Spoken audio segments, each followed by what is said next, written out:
Hola chicos, ¿cómo están? Este video, o no sé si llamarlo más como un podcast, pues es un poco distinto a lo que hemos venido enseñando aquí en el canal. Esta fue una conversación que se presentó con uno de los miembros de una página de Toaru Mayotsu no Index, que me invitaron a charlar de las expectativas de la serie. Podría decirse que son como las expectativas finales al estreno de Index, que será. Sin embargo, a pesar de esto que estoy diciendo, creo que va a ser una conversación, o creo que es una conversación a la cual se le puede sacar mucho jugo más allá de Index, pues como toda conversación, pues se divagó un poco en algunas cosas que permitieron o dieron apertura a temas o cosas del mundo del anime, el manga, las novelas, que son bastante generales y que dan una visión bien panorámica del medio, más allá de abordar únicamente Index. Así que bueno, ya dicho eso, pues aquí les dejo el podcast.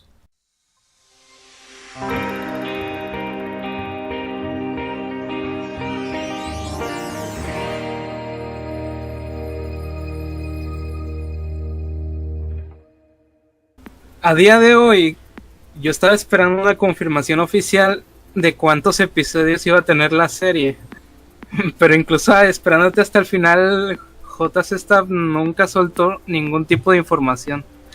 Y la verdad eso me jode mucho porque afecta directamente a qué esperarse. Porque claro, no sabes con cuántos capítulos te van a venir. Claro, yo no es que sea un super fan de ese estudio, ni me sé de pies a cabeza las series que ellos han realizado, pero yo creo que ellos suelen moverse entre 24, 25 y 26 episodios, no juegan más de ahí. Siguiendo esa línea, pues, y por el último rumor, pues, yo diría que 26. Yo en alguno de estos podcasts que yo subo en el canal, yo mencioné que deberían ser más episodios los que hiciera falta para que la cosa quede bien. Yo entiendo que a nivel de planificación ellos siempre juegan con una suerte de números redondos. No vaya a ser que entonces tú haces 26 y entonces la serie va a tener que si 32 y entonces en la siguiente temporada se retoma lo que falta y después queda ese bloque a medias porque el anime ya terminó su ciclo y quedaron semanas que quedó ese espacio vacío. Entonces por eso es que ellos siempre tratan de jugar con 12, con 20, 24, y yo diría que sabiendo cómo es Detroit JC Staff y por el historial que ellos tienen, yo diría que 26.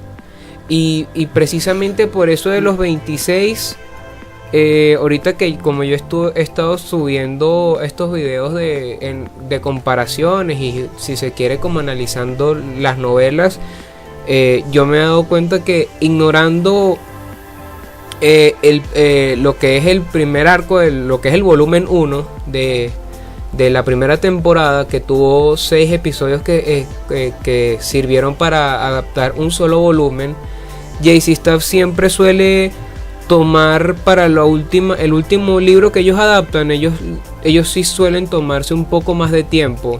Por ejemplo, bueno, no el último, pero en Index 2, por ejemplo, quitando el SS, todo lo que fue el arco del volumen 13, y bueno, vamos a contar el volumen 12 porque de alguna manera está relacionado con el volumen 13.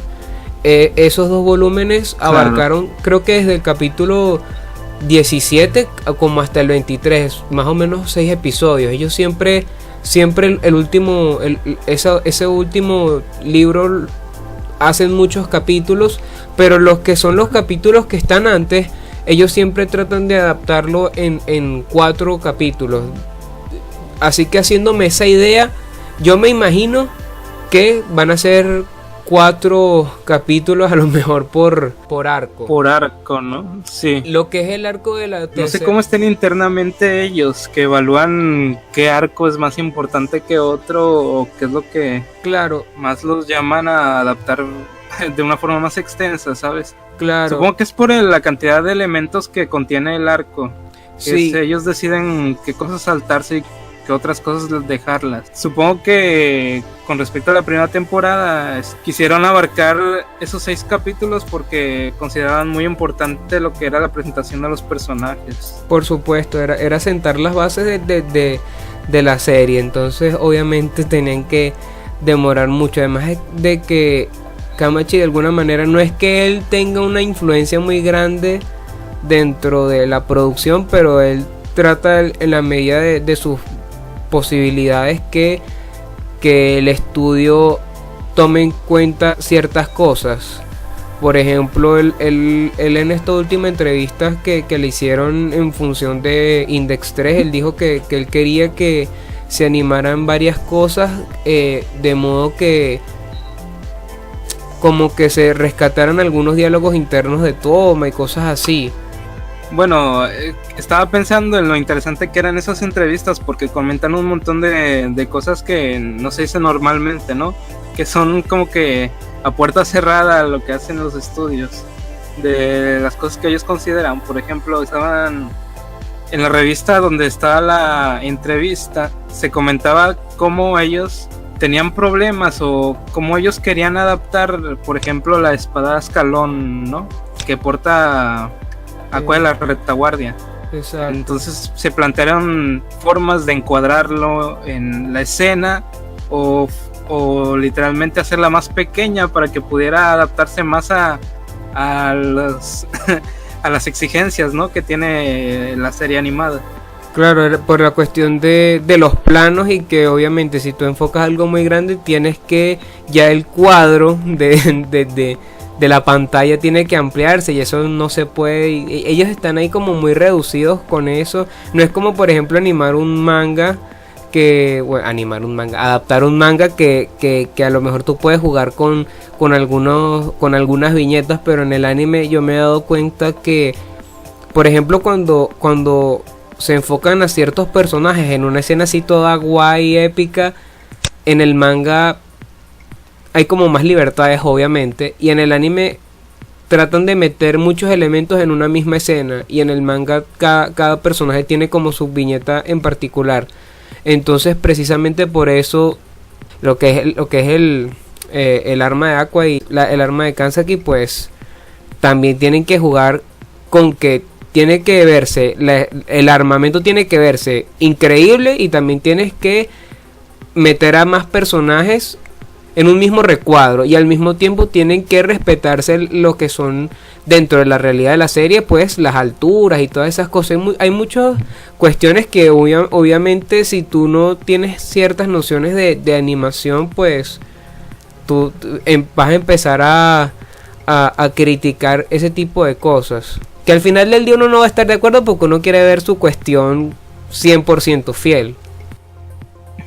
Sí, se me hace que es un verdadero reto esta tercera temporada por todo el tipo de escenas que están presentes. Por ejemplo, si nos saltamos hasta el volumen 21, supongo, en esta escena donde Fiamma de la derecha quiere irrumpir donde está Elizarina, entonces ataca con su espada de flamas de 40 kilómetros, y yo me pregunto cómo carajos le van a hacer para animar eso. Sí, y yo pensaba que en aquel momento cuando yo leí ese volumen, yo pensaba que por ejemplo el Bankai de Ichimaru en Bleach, que era la espada de 13 kilómetros, era absurdo, pero luego llegó la espada de Fiamma y bueno, todo se fue al carajo. Sí, luego llega la espada de Fiamma y me dices, ¿qué carajos? ¿Cómo siquiera puede blandir algo de ese tamaño, no? Sí, y ni siquiera leyendo me lo estaba imaginando, porque me preguntaba, pues esto es tan masivo que abarca toda la escena, ¿sabes? Claro. No me lo imagino. Claro, bueno, es un poco así como en plan Gurren Lagann lanzando galaxias. O sea, ya a veces creo que los creadores de contenido se fuman Algo, pero bien psicotrópico para andar pensando en unas ideas que... Es como, ¿cómo lo hacemos más épico? Pues vamos a empezarnos a lanzar galaxias y a ver qué queda. Exacto. Sí, y que también ese, el gran reto, como tú mencionas, es que todo a lo mejor puede verse muy genial en un libro. Vamos a enfocarnos más que nada en un libro, en palabras, que eso tú lo describes y queda genial, pero cuando lo llevas a lo gráfico, a lo mejor no es tan genial como pensabas. A lo mejor Kamachi, cuando escribió eso, dirá: no, esta espada de 40 kilómetros es la mejor idea que se me vino a la cabeza. Y de repente, si él hubiese tenido la oportunidad de dibujarlo en un manga, él dirá: esto es una mierda, yo no sé qué estaba pensando. De hecho, sí, es una cosa que hay que tomar en cuenta, porque adaptar una novela ligera no es lo mismo que adaptar un manga, porque todas las cosas que no están planteadas en cosas visuales, el estudio tiene que hacer maravillas para poder representarlo. Claro. Y eso lo vemos en cosas muy recientes, como por ejemplo, estamos en el episodio de Overlord. ¿Cuánta gente no se quejó de que no era como ellos se lo imaginaban? Claro. Pero yo me pregunto, ¿cómo esperaban que hicieran una escena de ese calibre, donde todos pedían algo a la altura del eclipse de Berserk? Claro. Cuando estás en una serie de televisión y estás en el presupuesto de un capítulo normal. Claro. Es que ahí hay varios factores. Obviamente el presupuesto yo creo que es el más importante, pero ignorando el presupuesto, al final del día, esa adaptación es precisamente una adaptación y está moldada a la visión que tiene el director de ese proyecto que está realizando esa animación. Por más que esté el creador de la obra original, quien está llevando los rieles de ese proyecto animado es el director de todo ese estudio, o sea, el que esté encargado de eso. Y obviamente él tomará las decisiones que él considere pertinentes de acuerdo a lo que él haya entendido del contenido original. Uno crea lo mejor por tú dices 9 volúmenes. Eso suena obviamente a un número relativamente grande de material, pero tú tienes que tomar en cuenta que las escenas de acción, a lo mejor en un libro, una escena de acción que se ve súper épica, que te lees 30 páginas, cuando la terminas adaptando no son más que 15 segundos. Entonces eso de alguna manera hace que la carga sea más llevadera y la adaptación quede más compacta. Hay varias cosas que tiene el anime de Index en contra. Lo primero es que a partir de... pareciera, ¿no?, que como que todo calza, pero a partir de lo que va a comprender lo que falta del Viejo Testamento, hay muchas cosas que ocurren a partir del volumen SS, diría yo, que empiezan a ocurrir simultáneamente. Entonces ahí JC Staff tiene un problema, porque cuando tú adaptas pedazos cortos, para que esos pedazos cortos tengan sentido, tienes que adaptarlos más fiel, porque si no se pierde la esencia. Pero cuando es un solo argumento, tú puedes cortarle cosas porque tú vas a dejar la columna vertebral de ese argumento. Pero cuando los argumentos son más cortos, casi obligatoriamente tienes que ser más fiel, porque si no les vas a quitar sentido. No es lo mismo suprimir un cuento que suprimir una novela. Es más fácil suprimir una novela, quitas cosas, quitas el maquillaje y dejas la esencia. Pero en un cuento, precisamente por ser cuento, tienes que tratar de respetarlo porque es corto. Y es más o menos lo que pasa con las novelas de Index, porque cada personaje está haciendo sus cositas pequeñas, pero cada quien está haciendo sus cosas. Y al mismo tiempo que están haciendo sus cosas, Kamachi empieza a presentar más y más personajes que también hacen cosas. Entonces ahí se empieza, parecieran como unos Sims, haciendo cosas en toda la serie. Trabajando en comunión para que después nos revelen la espina completa, ¿sabes? Exacto, y entonces por eso es complicado suprimir cosas sin que duela.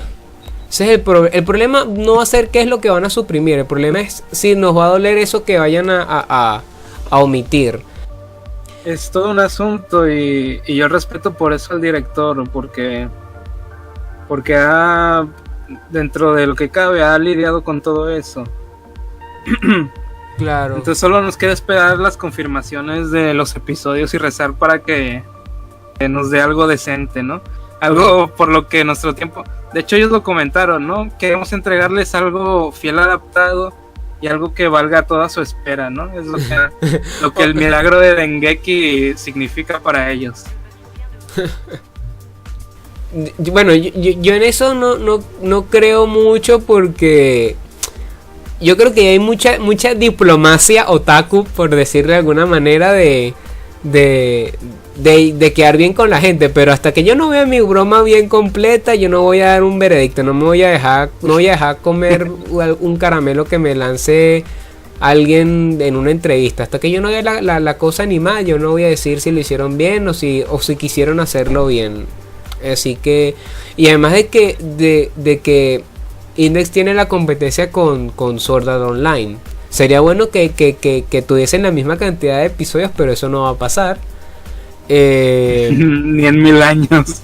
No, ya yo me imagino cuando se acabe Index y Sword Art Online siga emitiéndose, la cantidad de memes y cosas que le van a hacer a Index. Bueno, tener tantos episodios también juega en contra, ¿no? Claro, el presupuesto. Exacto, sí. Ahí es que todo tiene su pro y su contra. Eso es más o menos una cosa que pasaba con Dragon Ball, que muchos de esos capítulos eran reciclando escenas y mal dibujados, o como le pasó a Black Clover también, que ese capítulo nefasto que te juro que no había visto un bajón tan fuerte en la producción de un anime como ha sido Black Clover. Y es gracioso porque la serie ha funcionado incluso con todo eso en contra. Y te hablo de momentos en el episodio donde habían animaciones que parecían GIF.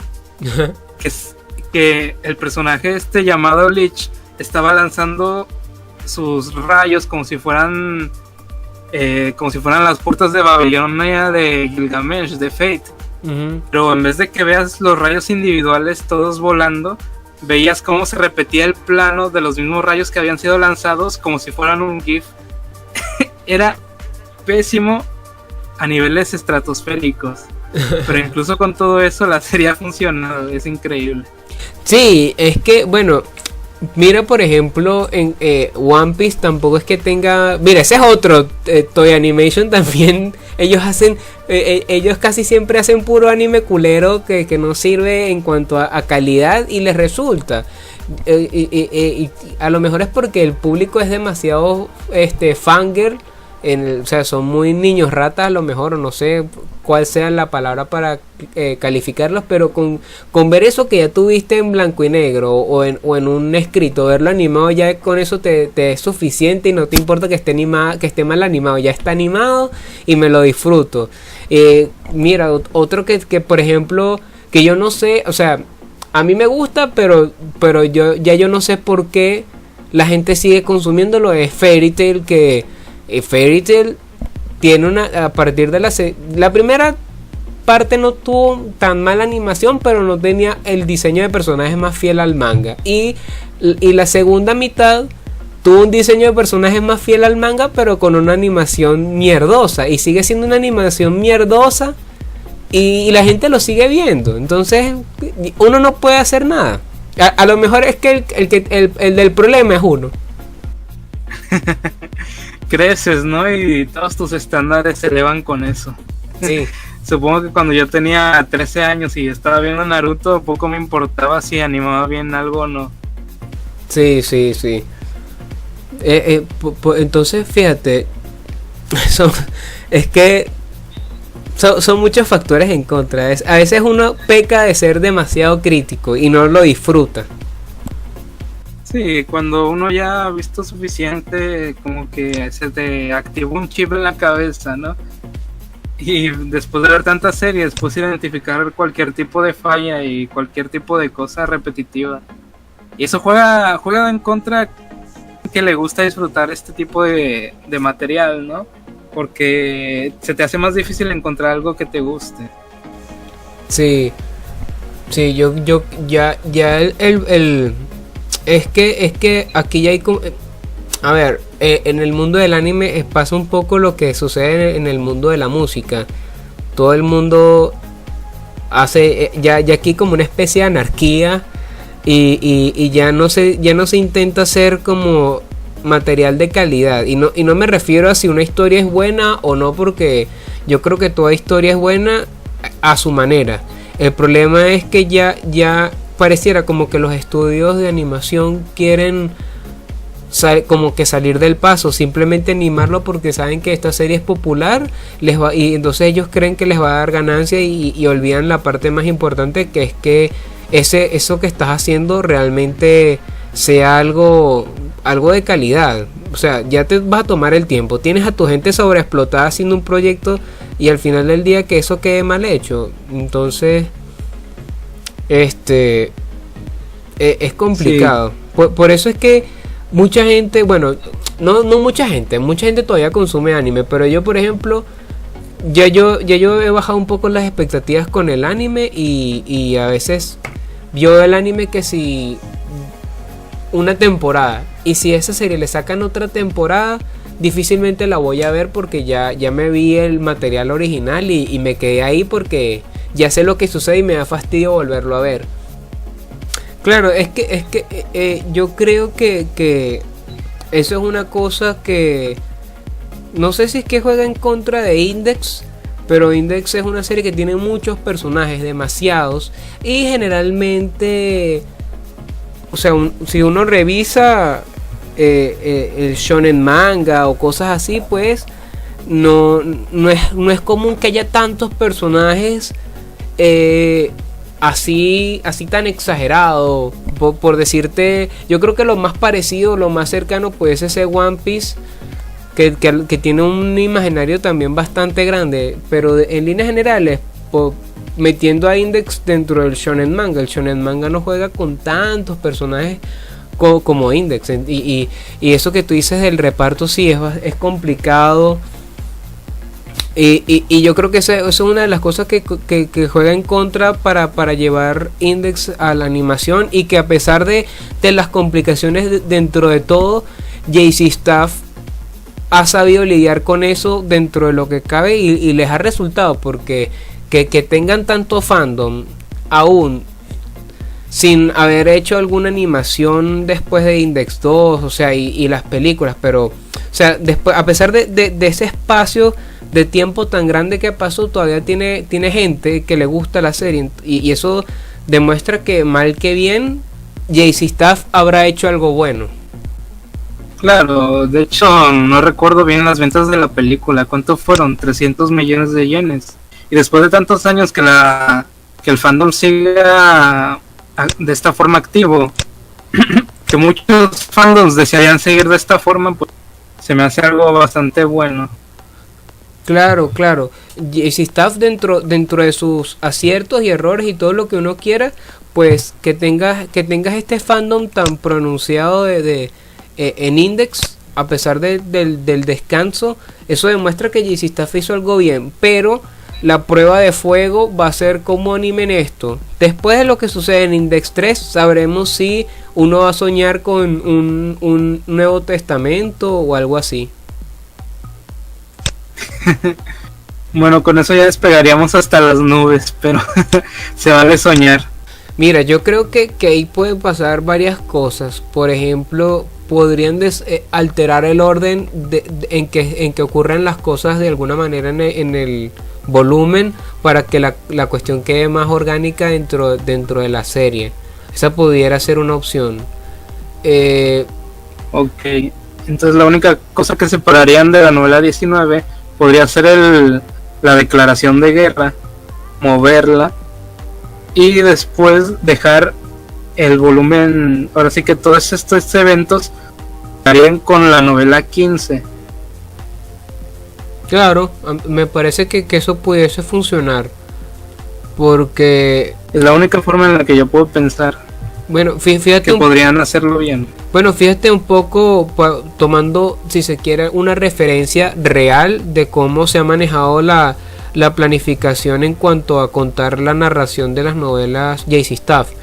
Lo que ocurrió con el volumen 5, que la historia de este, ¿cómo se llama el tipo que tiene como que es como una especie de ballesta? El mago que... Especie de ballesta. Que era como una ballesta. ¿En qué volumen? El del volumen 5, que... el de las 3 historias, ¿sabes? Que en la primera temporada... Oh, sí. Este hombre, ¿cómo se llama? Ese hombre. Se me fue el nombre de tengo él. que buscarlo. Creo que se apellidaba Oumi o algo así. Creo que sí. Lo cierto es que esa historia se animó en el primer episodio de Index 2. Y eso tuvo que haber ocurrido mucho antes, con Index 1. Entonces, partiendo de esa referencia, uno puede, lo que sean historias que son dispersas, a lo mejor J.C. Staff juegue con el orden para que queden orgánicas y que de esa manera respeten los eventos, pero los alteren para que tengan cierto orden y calcen mejor o les resulte mejor para la planificación, cosas así.